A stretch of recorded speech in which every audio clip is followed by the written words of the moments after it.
ఎవరు ఏ గందరగోళ పడాల్సిన అవసరం లేదు, ఏ విద్యార్థులు ఆందోళన చెందాల్సిన అవసరం లేదు. ఇవాళ ప్రశ్నాపత్రాలు పల్లి బఠానీలలాక జిరాక్స్ సెంటర్లో అమ్మకాలు జరిగినప్పుడున్న చైర్మన్లు మెంబర్ల మీద నిరుద్యోగ యువకులకు విశ్వాసం లేకపోవడం, నిర్వహించిన పరీక్షలు అన్నిటిని కూడా రద్దు చేయడం, రకరకాల గందరగోళ పరిస్థితుల్లో ఈరోజు విద్యార్థులు నిరుద్యోగ యువకులు ఉన్నారు.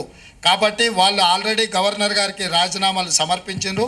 నాకు తెలిసి నెక్స్ట్ 4-5 రోజుల్లో గవర్నర్ గారు వీటి విషయంలో నిర్ణయం తీసుకోబోతున్నారు.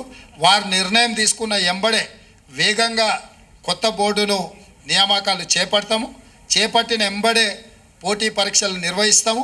పోటీ పరీక్షల ఫలితాలను ప్రకటించి పారదర్శకంగా సంవత్సరం తిరిగే లోపల డిసెంబర్ 9, 2024 లోపల క్యాలెండర్ డేట్ మేము రిలీజ్ చేసినాము. ఖచ్చితంగా సంవత్సరం తిరిగే లోపల 2 లక్షల ప్రభుత్వ ఉద్యోగ ఖాళీలను భర్తీ చేస్తాము. పారదర్శకంగా చేయడానికి అవసరమైన నిర్ణయాలు, సాంకేతికపరమైన న్యాయపరమైన అంశాలను పూర్తిగా విశ్లేషించుకొని ముందుకెళ్తుంది ప్రభుత్వం. రేవంత్ సాబ్ సీఎం గారు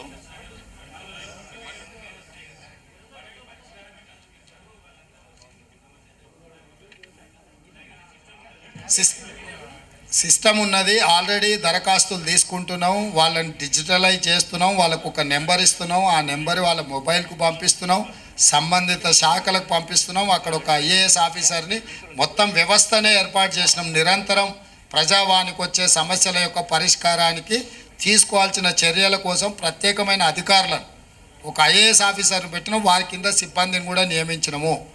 ఇవి ఇక్కడ ప్రజావాణి దగ్గర దరఖాస్తు తీసుకోగానే ఇక్కడ పరిష్కారం జరగదు.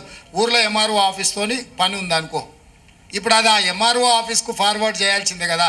లేకపోతే ఏదో హాస్పిటల్లో వైద్యానికి సంబంధించి ఇమ్మీడియట్గా సంబంధిత అధికారులకు పంపించాల్సిందే. క్రోడీకరించి సంబంధిత అధికారులకు పంపించి ఆ వినతి వాళ్ళ యొక్క విజ్ఞాపన పత్రం ఎక్కడుందో దాన్ని కనుక్కోవడానికి కూడా దానికి ఒక విధానాన్ని ఏర్పాటు చేసినాం.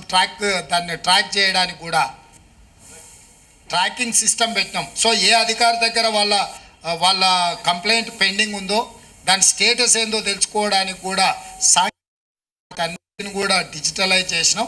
ప్రతి దరఖాస్తును క్షుణ్ణంగా పరిశీలిస్తాము. ప్రభుత్వం పరిష్కరించగలిగిన వాటిని 100% పరిష్కరిస్తాం. ఏదైనా పరిష్కారం లేకున్నా దరఖాస్తుదారుడికి చెప్తాం.